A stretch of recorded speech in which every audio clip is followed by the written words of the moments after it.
नमस्कार दोस्तों, welcome to education YouTube channel. आज हम फिर से एक नई वीडियो में आ गए हैं जो हम इम्पोर्टेंट क्वेश्चंस की सीरीज़ कर रहे थे क्लास 10th हिस्ट्री चैप्टर 1 के अंदर। उसमें आज फिर से एक इम्पोर्टेंट क्वेश्चन के अंदर हम आ गए हैं। हमारा आज का क्वेश्चन है, analyse the decisions taken by the conservative at the Congress of Vienna in the year 1815। इसमें वियना कांग्रेस जो हुई थी जिसके अंदर फिर से ओल्ड रेजिम को लाने की बात की गई थी पूरे यूरोप के अंदर, उसके बारे में पूछा गया है कि क्या डिसीजंस लिए गए थे जब कांग्रेस ऑफ वियना का जो सेशन हुआ था उसके अंदर, या जो ट्रीटी ऑफ वियना हुई थी उसके अंदर। हम इसका आंसर करेंगे, the conservative powers made several key decisions to restore the pre Napoleonic order and prevent future revolutions. यानी जो नेपोलियन के द्वारा जो ऑर्डर एस्टाब्लिश किया गया था उसको फिर से समाप्त करने और जो पुराना यानी जो ओल्ड रेजिम था उसको लागू करने के लिए इसमें बहुत सारे डिसीजंस लिए गए थे। अब इसको 3 पॉइंट्स के थ्रू हम इसको आंसर को अटेम्प्ट करेंगे अच्छे से।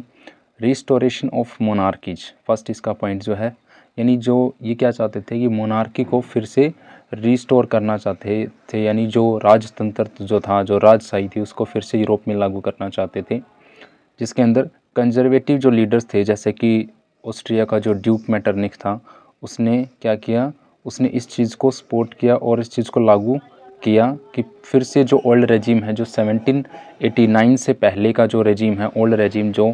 स्टार्ट हुआ था फ्रांस के अंदर, जो फ्रेंच रिवॉल्यूशन हुआ था उससे पहले का जो रेजिम था उसको फिर से, ओल्ड रेजिम को फिर से एस्टेब्लिश करने के लिए इसमें निर्णय लिए गए थे, डिसीजन लिए गए थे। सेकंड इसका पॉइंट है रीड्रॉइंग ऑफ बाउंड्रीज,